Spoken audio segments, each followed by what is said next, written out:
and the Sabres are the hottest team in hockey, bar none. Rob Ray, analyst for the Sabres, down in Tampa tonight against Sportsnet 1. You can watch the Sabres go for their 11th straight victory, Tampa and Buffalo. Rob, welcome back to the show. How you doing? Great, guys. How are you? Pretty good, pretty good. First question, who's responsible for this?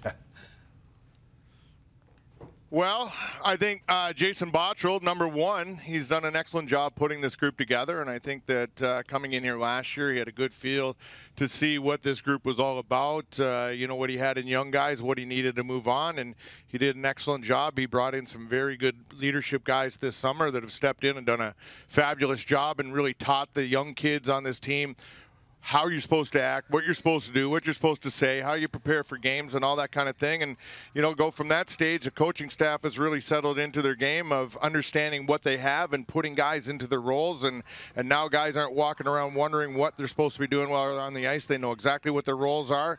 They do it hard. And goaltending, you're finally getting the save. Too many times in the past few years, you know, you'd spend time in your own zone and you're giving up way too many goals. The goaltender was not making that key save. You're getting it this year.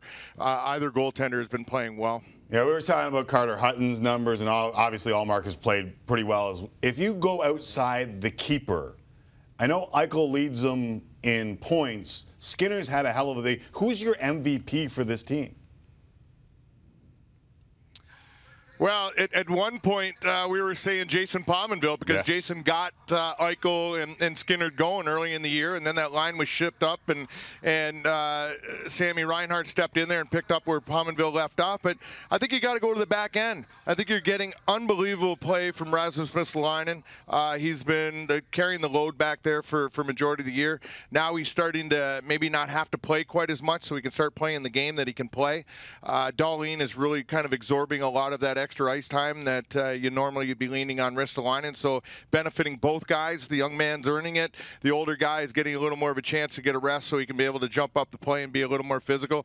Zach Bogosian on the back end's been fabulous. We've got 14 goals from our D at this point right now. Last year at this time we had 0. We were trying to struggle to try to find one, but right now they're carrying the load night to night. Wow. Rob, if Jack Eichel at the end of the year goes to Pagulas and says, re-sign Jeff Skinner, please, does he have the power to sway them in that direction?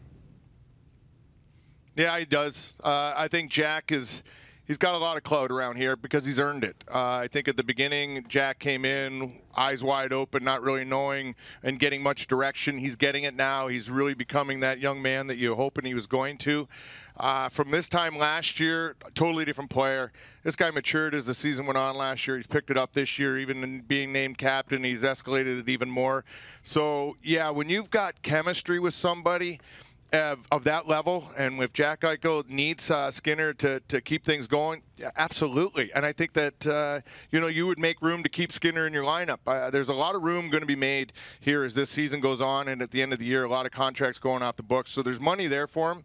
It's just a matter if they can get things figured out. But it would be a big loss if he was gone because I think they got great chemistry. Yeah, they do. Obviously, thus far, 19 goals for Skinner. Let me go back to Ristolainen for a split second, because early in the season, maybe a couple games ago, I'm looking at the numbers and I go, 25 minutes a game, and if I'm not mistaken, no one else was over 21 minutes a game. Bogosian probably the closest. I also noticed his minus, and I know that stat can be antiquated for some. He was -8. Was it just that he was logging so much ice time he couldn't be at his best? How underrated is he in the grand scheme of things in the NHL? Totally underrated. I think a lot of people look at him, even back home, the guys, people have been around him a long time, and they're like, oh, you know, he's just not the player we thought. Well, you know, he's not the player you thought yet because he's had to play too much, and he's not that guy that once he gets north of 25 minutes, you know, his game changes a little bit. He's a physical guy. He wants to step up in the neutral zone, make the big hit. Offensively, he loves jumping up in the play. And when he's playing that much, he doesn't have the energy to do it. And a lot of the times in the past, you were spending so much time in your own zone that he was logging hard minutes against #1 lines and everything like that.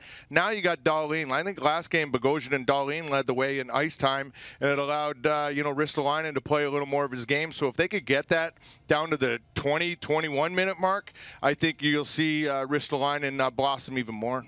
Sabres going for an 11th straight victory tonight. You can watch it live on Sportsnet 1. Bolts and Sabres. Rob, good stuff. Enjoy the game. Let's do this again down the line. Thank you. Thanks, guys. Take care, eh? Yeah, you too.